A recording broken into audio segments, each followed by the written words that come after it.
ಇಂದ ನಾವು ತಪ್ಪಿಸ್ಕೊಳ್ಳೋಕ್ಕೆ ನೋಡ್ತೀವಿ, ಓಡೋಗೋಕ್ಕೆ ನೋಡ್ತೀವಿ. ಆದರೆ ಇದೇ ಆ ಜಾಗ ಆಗಿರುತ್ತೆ. ಅಲ್ಲಿಂದ ನಾವು ನಮ್ಮ ಯೋಚನೆಗಳನ್ನು ಸಂಪೂರ್ಣವಾಗಿ ಬದಲಾಯಿಸಬೇಕಾಗುತ್ತೆ. ನೀವು ಅರ್ಥ ಮಾಡ್ಕೋಬೇಕಾಗುತ್ತೆ.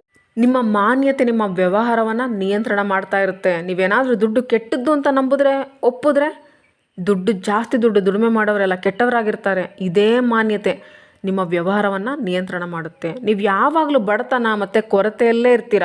ಇದಕ್ಕೋಸ್ಕರನೇ ಮೊದಲಿಗೆ ನೀವು ನಿಮ್ಮ ಮೈಂಡ್ ಸೆಟ್ಟನ್ನು ಬದಲಾಯಿಸ್ಕೋಬೇಕಾಗುತ್ತೆ.